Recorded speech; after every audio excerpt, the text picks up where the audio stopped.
Get smarter, more talented. I want you to get more talented. That's very tricky. That's unbelievably ideological advice. If I said, look, 2 extra hours of work actually has an impact on your success if that's what you're trying to achieve, that's practical. You don't have to, but it's controllable. Work ethic is controllable. Being born with talent is not.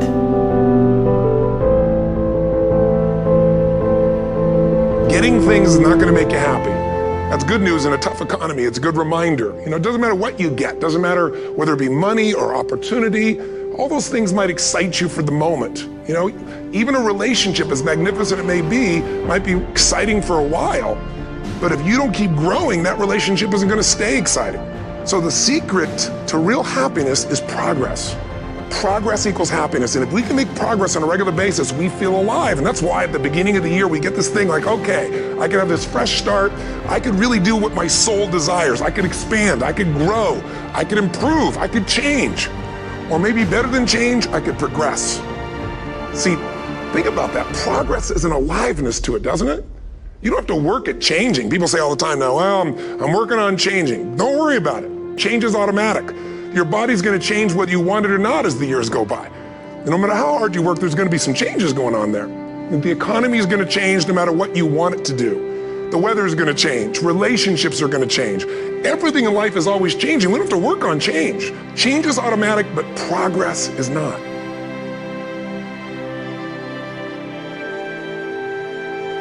See, I accepted a long time ago I wasn't the smartest, the best looking, the fast enough, with the best background, the most connections. I didn't have any of those things.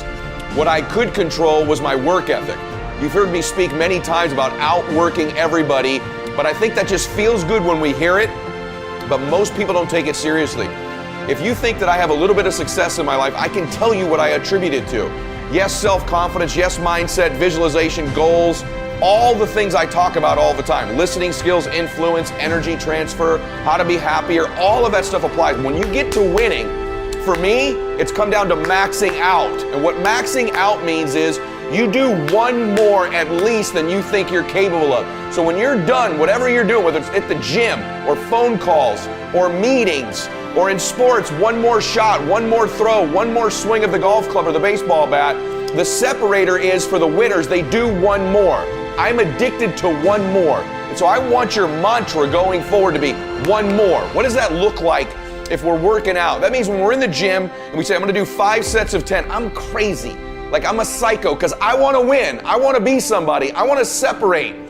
I wanna compete. And the way I do that isn't with my giftedness, because I wasn't born with a bunch of gifts. And I think gifts are crap.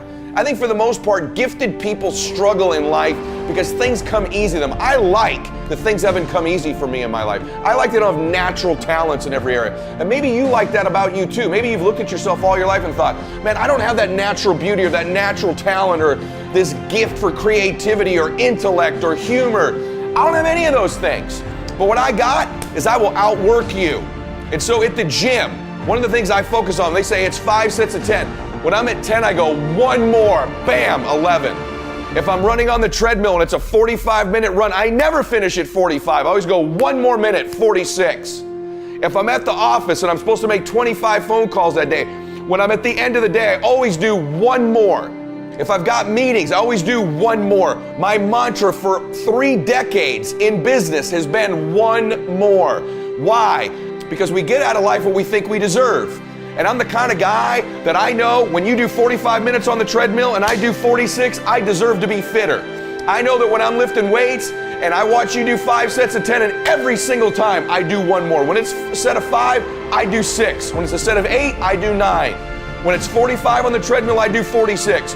When it's supposed to be 20 phone calls, I make 21. When it's supposed to be an 8-hour workday, I work 9. Whatever it is, I always do one more. And what that does is it makes me eventually think I'm doing things other people aren't willing to do, so I should get things other people aren't going to get.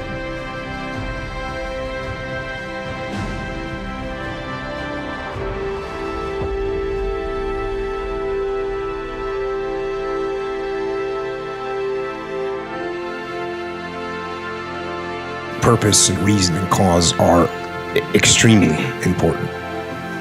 This is the why of your actions. This is knowing why you're doing what you're doing. This is the commander's intent. And so you absolutely these are important. If you don't know why you're doing something, well then let me ask you a question. Why are you doing something? It's very clear, it's very simple to understand. So you gotta know, if you don't know why you're doing something, then what are you gonna do when you hit an obstacle? You're gonna stop. What adaptations are you gonna make when things go wrong to overcome them? You're not gonna make any because you don't know why you're doing it. So if you have no reason for doing something, you're not gonna do it. So you gotta have a long-term goal. We gotta understand the underlying purpose of what you're doing.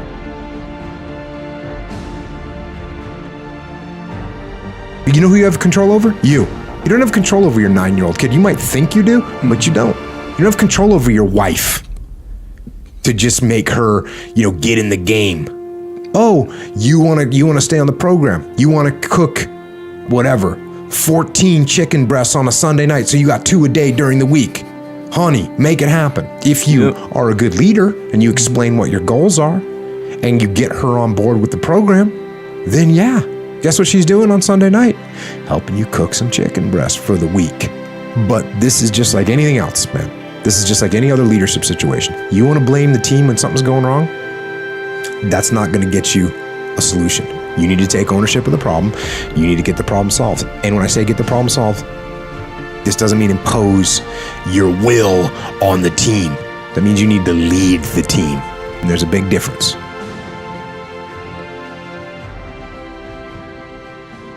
My biggest advice to give everybody in the world is, like I say, we live in an external world. Everything is you got to see it, touch it, it's external. If you can, for the rest of your life, live inside of yourself. Stop listening to people who are calling you fat, gay, transsexual, nigger. Everything that is makes no sense. All these insecure people putting their insecurities on you, you gotta flush it out. You gotta just be whoever the hell God or whatever the hell you believe in. If you believe in nothing but yourself, I don't care what it is. You gotta take everything and throw it away. You have to believe in one thing, and that is yourself. And I'm not saying don't believe in God or what you believe in, but right now, for you to find greatness in yourself, you're not gonna find it by looking in a book or by even hearing me. I may give you the spark, but you've got to go inside yourself to find it. And that means you gotta be quiet. Go in a room, stop talking, search your soul, search your mind, search your abilities, and you'll find it. But if you're not looking for it, you won't find it. So you gotta go start your journey. And the journey starts with you finding, why the hell am I here on this planet Earth? Why am I here? And if you don't know that, you will live the rest of your life searching, always asking the question, why?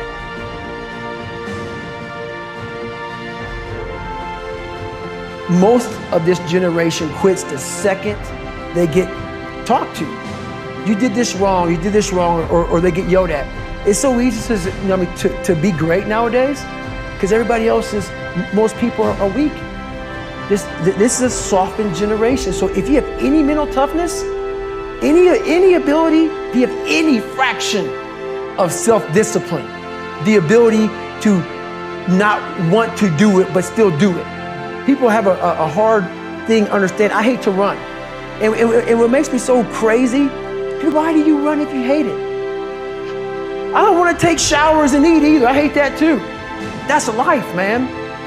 It wasn't until I changed that mentality that I became somebody. I hated going to school, so guess what? I was dumb as shit. 1 + 1 is 2. But if you can get through to doing things that you hate to do, on the other side is greatness.